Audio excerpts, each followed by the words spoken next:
We're kicking off today with SmackDown as the Blue Brand's new era on the USA Network began with new graphics and a theme song, as well as Triple H appearing to hype up the Seattle crowd. The game got the fans pumped for the opening contest as undisputed WWE champion Cody Rhodes put his title on the line in a steel cage match with Solo Sikoa. Rhodes and Sikoa held nothing back and sent each other into the cage walls, with one of these attacks splitting Rhodes open in a rare bit of blood on WWE TV. Both tried to escape the cage, both through the door and over the top, and at one point, Sikoa appeared to hit an unintentional brainbuster from the walls of the cage. In the final stages of the match, Sikoa looked for a Samoan spike, which Rhodes countered and hit a crossroads for the victory, but as expected, the Bloodline attacked post-match. Jacob Fatu landed an impressive flipping splash off the top rope onto the already damaged champion before Solo ordered Fatu to go to the top of the cage, which he did. Suddenly, Roman Reigns' music hit, which stopped Fatu in his tracks, and the OTC got in the ring and closed the door behind him before wailing on the Bloodline. Just as Sikoa was about to strike, Roman nailed him with a Superman punch, and Fatu was able to get Solo out of the ring before Reigns could finish his cousin off with a spear. Roman told Fatu to get in the ring, which he did, and like the OTC, closed the door behind him and got himself all hyped up before Solo dragged him out of the cage. Immediately after, Tama Tonga and Tonga Loa jumped Roman Reigns in the cage, but Cody Rhodes got back on his feet to take care of them, forming a surprising alliance between Rhodes and Reigns.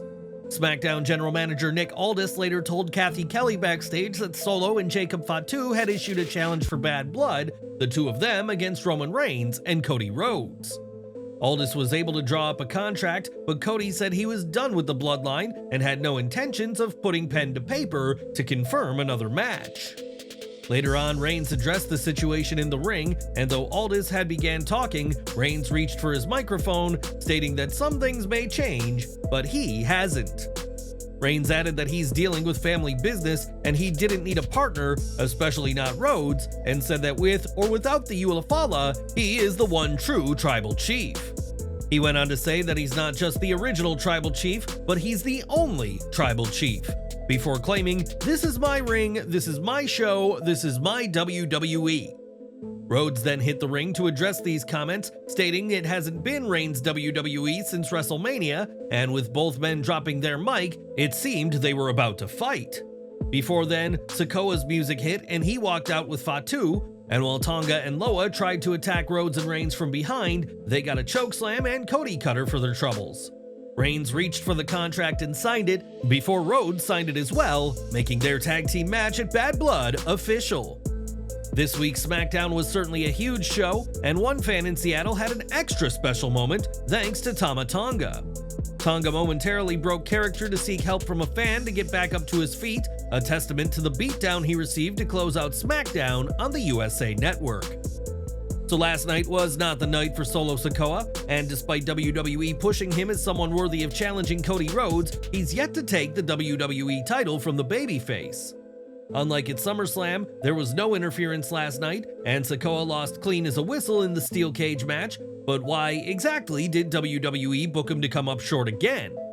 According to Fightful, WWE has bigger plans for a different member of the Bloodline, that being Jacob Fatu, and those plans will become manifest this November at Survivor Series. The current plan is for an old Bloodline versus new Bloodline match inside War Games, and not only will Sikoa's team lose, but it'll be Solo who eats the pinfall for his team. The plan would then see Fatu turn on Sikoa for his multiple losses and take him out of the Bloodline, establishing himself as the new tribal chief and putting him on the road to a feud with Roman Reigns. WWE has been working on this idea for some time, which is why the company kept Fatu and Reigns apart during the OTC's return to programming at SummerSlam in Cleveland. Just last week, Cody Rhodes said he wanted to face Jacob Fatu, but Fatu turned down the opportunity and Nick Aldis booked the Rhodes-Sikoa match instead. WWE has clearly already started a slow push of Fatu, who during his short time with WWE has already caught the eye of the company's top babyface and reigning WWE champion. WWE wants Fatu to be seen as a name capable of facing Rhodes, but this planned push as the new tribal chief wouldn't happen had Sikoa won the title last night and kept Fatu as his heavy. But what did you make of the Solo Cody match? Do you think WWE's plans to establish Fatu as the new tribal chief will work? Let us know down in the comments. With a new season and a new home, it was fitting that SmackDown got a new theme song this week, as well as a new logo. Both the theme and the logo featured in the new opening video for the show, which includes top names including Cody Rhodes, Roman Reigns, LA Knight, The Bloodline, and Tiffany Stratton. The song in question is Megan Thee Stallion's Never Play, which features RM of BTS, and in a tweet, Stallion said, "I think it's finally time I make my debut." But what do you think of this new theme song and new logo? Do they scream SmackDown to you, or could they be better? Give us your thoughts in the comments. More from SmackDown as after the show went off the air, World Heavyweight Champion Gunther put his title on the line in a dark match against Damian Priest. This proved to be a SummerSlam rematch, and earlier in the night, Gunther was spotted at ringside on SmackDown along with Ludwig Kaiser for the SmackDown season premiere. Before this match, Priest and Gunther had faced 4 times, with the Terror Twin losing all 4, and after SmackDown, Priest once again came up short when facing the Austrian. The match was a single-sided affair as Gunther dominated Priest for the most part, and WWE's booking hardly gave Priest a chance to shine in a strange booking decision. After all, Priest is supposed to be one of WWE's top stars, and while having him battered would have made more sense if he were a heel fans wanted to see get beat up, that isn't the case.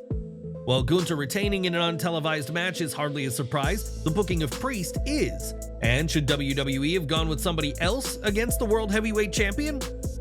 Gunther wasn't the only Imperium member in action after SmackDown, as Ludwig Kaiser faced off against Sheamus, but came up short against the Celtic Warrior. This makes Kaiser 0-2 against Sheamus in untelevised matches, while the pair are tied 1-1 on TV, though that hasn't led to anything bigger for the German, at least on Raw.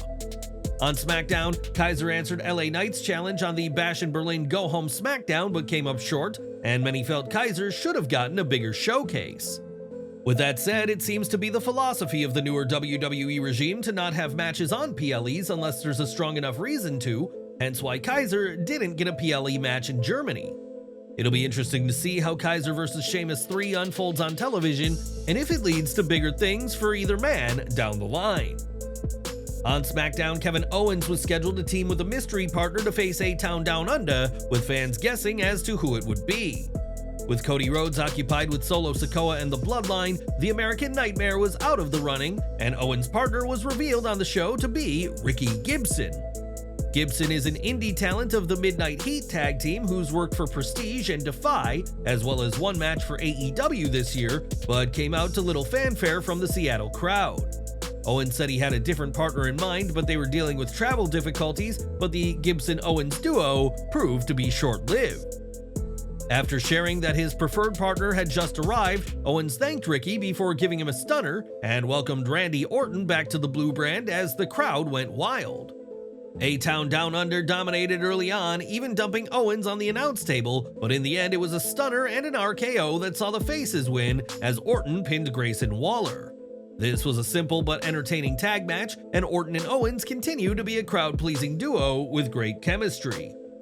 Given the importance of this week's SmackDown, there were plenty of special guests, and as the first hour of the show closed, RVD and his wife Katie Forbes were shown in the crowd. RVD has a history with the Blue Brand, as does Vicky Guerrero, who was also shown in the crowd, but these weren't the only stars in attendance. Hall of Fame couple Booker T and Sharmell were featured later on, as was Michael P.S. Hayes and Ron Simmons, alongside beloved former general manager Teddy Long. The last pair of notable names shown were current WWE producer Bobby Roode, as well as former NXT GM William Regal, as the stars were clearly out for SmackDown on USA. Next month, WWE NXT will move to the CW as part of the Gold Brand's biggest ever deal, and WWE is stacking the first 2 weeks of programming to get fans excited. The October 8th episode was set to take place from St. Louis, Missouri, and feature an appearance by hometown hero Randy Orton, but now plans have changed. WWE has announced that the show planned for the Enterprise Center in St. Louis has since been relocated to the factory at the District in Chesterfield, Missouri. Fans who have already purchased tickets can seek refunds or exchanges, and tickets for the Chesterfield show will go on sale on September 18th at noon Central via Ticketmaster. WWE has not explained why the move has happened, though some are theorizing that underwhelming ticket sales for WWE's third brand may be the reason. At max capacity, the Enterprise Center can hold 22,000 people, while the factory can hold 3,000 people, so it is much easier to fill with fans. Whatever the reason, the show is still expected to see Randy Orton, who will no doubt get a huge response, but just not in his hometown. With SmackDown's time on Fox at an end, fans are excited to see what changes and developments are coming to the Blue brand going forward. Fightful Select reports that WWE are discussing changes to how shows end, and SmackDown will have more flexibility with its end time on USA Network. For the past 5 years, SmackDown has typically ended around 9:58 p.m. Eastern to avoid clashing with local news, but USA Network is generally more lenient on timing. NXT, which currently airs on USA, for example, often runs past 10 p.m., though it's reported that these overruns will end for NXT once the show goes to the CW. Many CW stations broadcast the news at 10 p.m., and therefore NXT will need to end at 9:59 p.m., putting a deadline on the talent that they've previously had a lot of leeway with. What's your view on WWE's plan to implement such changes to their programming for SmackDown and NXT? Do you feel these will help the company? Let us know down below.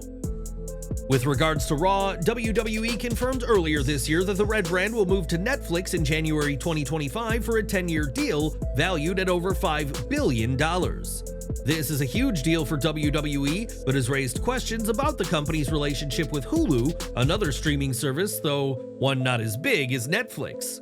According to Brian Alvarez in the Wrestling Observer newsletter, SmackDown's streaming contract with Hulu will conclude this week, and the show will be on Peacock from here on.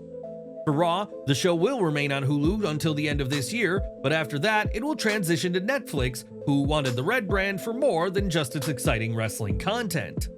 Alvarez adds that one of the key reasons Netflix pursued Raw was part of ongoing efforts to incorporate commercials into its platform, and WWE fans are used to seeing ads during shows. That makes Raw a natural fit for Netflix to feature ads, but the streaming giant will offer more flexibility to WWE regarding how commercials are implemented. WWE will have a greater say about the timing and length of commercials compared to traditional TV, in another huge change for the Red brand and how it operates. Over to NXT, which this week saw Jordynne Grace defend the TNA Knockouts World title against Sol Ruca, but their match ended when Wendy Choo and TNA's Rosemary got involved. The two decimated both competitors, leaving the match without a decisive conclusion, and this feud has bled over into TNA wrestling. Just before Victory Road, Grace informed the TNA liaison, Ariana Grace, that there would be ramifications if Wendy Choo crossed over to her territory and interfered in her business again. Despite this threat, Choo set her sights on Grace and appeared at Victory Road to challenge for the Knockouts World title in the latest example of a TNA versus NXT clash at a PLE. This match had plenty of action between both women, but in the end, it was the Juggernaut who got the win, pinning Choo's shoulders to the mat to retain her title at Victory Road. What are your thoughts on WWE NXT's Wendy Choo making an appearance at TNA Victory Road 2024? Sound off in the comments. This week's NXT also saw a fantastic tag title match that was cut short by the arrival of the Bloodline, who laid waste to the champions Nathan Frazier and Axiom, as well as the Street Profits. According to the Wrestling Observer newsletter, the decision to involve the Bloodline was made as soon as the Street Profits were added to the match. There had already been talks about the Bloodline appearing in NXT even before Trey Miguel and Zachary Wentz were pulled from the title match due to Miguel needing to undergo surgery. The plan for the Bloodline to appear, though, wasn't finalized until WWE needed a way to resolve the match and felt this was the best way to go about things. Ahead of the CW move, WWE wants to create the impression that any main roster star could show up, whether announced or unannounced, adding a layer of excitement to the brand. But what did you make of the Bloodline showing up? Did you like this surprise? Or would you prefer for WWE to announce main talent appearances up front? Let us know in the comments. Speaking of the Bloodline, Rikishi has now shut down a rumor of a backstage confrontation between Jacob Fatu and Triple H. There were rumors recently of a heated confrontation between Triple H and Jacob Fatu after the decision to strip Fatu of the WWE Tag Team Championship. Solo Sikoa directed the enforcer to hand over his belt to Tonga Loa, making Loa one half of the tag team champions along with Tama Tonga. Rikishi quickly dismissed these rumors of a conflict between Jacob Fatu and Triple H. On his podcast, Rikishi Fatu Off the Top, he emphasized that Fatu is very respectful and would never disrespect Triple H or any senior family members, including himself. He clarified that Fatu's character is not one to act disrespectfully, although he warned that crossing him would lead to a different outcome. We're gonna crush that rumor right now. Jacob would never ever disrespect Triple H, period. Nor would he disrespect me, anybody older in our family, or even his own cousins. Or even the workers there. That's not in the kid's bones. Now if you cross that kid, it's a whole new different story. Jacob Fatu continues to utterly dominate the WWE landscape with the rest of the Bloodline. Regardless, it's good to know that there was no truth to such rumors. Andrade vs. Carmelo Hayes may have been the main event of the first SmackDown on USA, but it was the fifth match in a personal rivalry between the two. Andrade won the first two matches while Hayes took matches 3 and 4 to tie things, and perhaps wanting to build off this momentum, Hayes jumped Andrade before the bell rang this week. Hayes controlled the pace of the match after this attack and seemed to have an answer for every attempted comeback, and like their previous matches, this was a show stealer. Both men tried to make this match feel different, a difficult task when you've competed 4 times before, and in the end, a middle rope spinning neckbreaker got Andrade the win. Following the match, US champion LA Knight came out to congratulate Andrade and also announced that general manager Nick Aldis has named Andrade the US title #1 contender. The megastar was confident he'll retain, and the two will face off next week on SmackDown in Knight's first title defense since beating Ludwig Kaiser on the SmackDown before Bash in Berlin.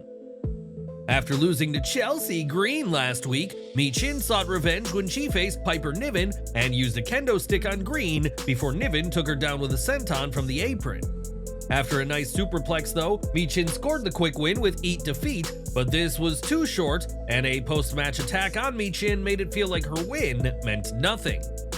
After beating Michin on a street fight on the August 30th SmackDown, Nia Jax is looking ahead to her next challenger and had an interesting proposition this week about a match at Bad Blood. Halfway into SmackDown, Jax took to the mic to reveal that she'll defend her WWE Women's title at Bad Blood, as requested by Nick Aldis, and was interrupted by Bayley. The role model demanded a rematch and drew the ire of Tiffany Stratton, and it seemed a 2-on-1 beatdown was coming until Naomi backed up Bayley. Naomi also brought up a desire to hold singles gold in WWE again, and with that in mind, the Queen of the Ring decreed a unique tag team match was made for next week's show. Should Naomi and Bayley win, the woman who scores the pinfall or submission win will challenge Jax for the title at Bad Blood. If Stratton and Jax win though, whichever of the faces who receives the pinfall or submission loss will be banished from SmackDown permanently, and Bayley and Naomi agreed to the terms. This is a huge, high-stakes match that fans will get to see next week. And who do you think will face Nia Jax at WWE Bad Blood? Let us know in the comments. And we're ending with Matt Riddle, and since his release from WWE, he's competed in various promotions, including MLW and New Japan, and this week discussed the possibility of joining AEW. Speaking with SI's The Takedown, Riddle praised AEW's quality and shared his appreciation for those who work there, and said he did have a meeting with Tony Khan. With that said, Riddle mentioned that after his WWE release, he felt relief and realized the high level of stress he experienced while being on TV, meaning AEW may not be in his future. Riddle said that his proactive character often comes under scrutiny and pressure, and although he thrives under pressure, he felt overwhelmed being on TV multiple times a week. Riddle considers AEW as a potential opportunity for better pay and a more manageable schedule, but emphasized his desire to step away from the TV scene for a while. Instead, Riddle wants to focus on his work on the indies, but said that MLW's partnership with New Japan, who have ties to AEW, could lead to future All Elite appearances. Speaking more about his meeting with Khan, he said he wasn't sure the AEW president appreciated his sarcastic humor that was on display in their talk. Despite feeling that Khan was pleased, the encounter left Riddle somewhat uncertain due to a miscommunication, so time will tell if we ever see the original bro in AEW. Do you believe Matt Riddle will make his way to AEW somewhere down the line? Sound off in the comments section below.